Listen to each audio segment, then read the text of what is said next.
So I'm out here. It's 2/25, 2024. Um yeah, it's been a long February for me, but I'm getting back on track. I did get caught up on a lot of work with the homeless project, a lot of developments. It's all in the blogs. I've been writing about it. I've come to the conclusion that when this is all said and done, I'll just write a book and utilize all the pictures and filming and writing that I put together, and I'll just go through and edit it and add, little extra stuff as I go. I was thinking about calling it like hindsight, like each day, like when I look back on like my thinking and what I learned, what I might have done differently. So just trying to process like the whole idea of this project.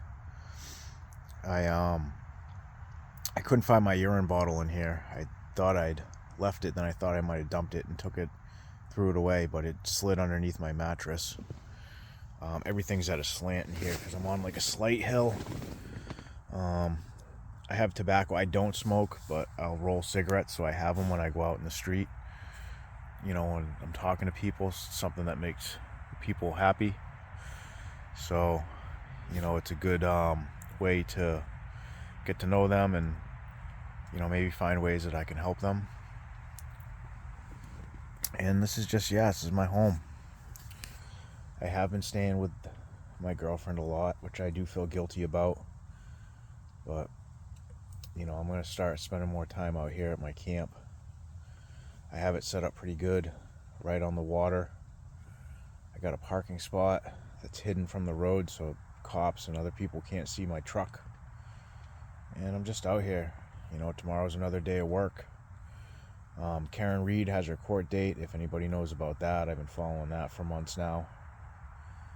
And this is it. My year of homelessness. People have criticized me in the past. Not so much recently, but this is my project. This is my experience. And the point of this is to understand what it is not only like to be homeless, but ways that people can survive homeless and improve their situation and gain access to different resources. So I believe I have done that. I've done that. I've done a better job than I had expected, I would say. And there will be a lot more to come. I'm not even halfway through this project, almost halfway, but not halfway yet. And I'll be doing more work on showing people how to live for under $1,000 a year if you're in a pinch, how you can survive outside. I've definitely found out that it's manageable to live outside in the wintertime as long as you're prepared. And a lot of people do it. I'm sure there's a lot of people out there that think that, that was my other phone. Like, oh, how are people going to live outside? No, they're in shelters. No, there's a lot of people living outside during the winter in Massachusetts. So I'll be doing a lot more educational videos, series, and to show people what they can do, how they can survive. And eventually I would like to connect with other people that are good at surviving outside and gaining access of like local resources and finding ways that if you were down and out and got nothing, how to get back on your feet. That's what I'm doing. I didn't have a job, and I was presented with a job to help homeless people, which falls in line with what I'm doing anyway, so I took it. So I want to be able to help people find health and happiness in their lives. I figure that it's something that I'll always gravitate to, that I can I can do that in my life now that I'm not addicted to drugs, now that I have an education, now that I have enough family and friends and support where I will be safe, unless something terrible happens, like if a tree falls on me, or I get sick, or die of a heart attack, or I get killed, a car accident, plane crash.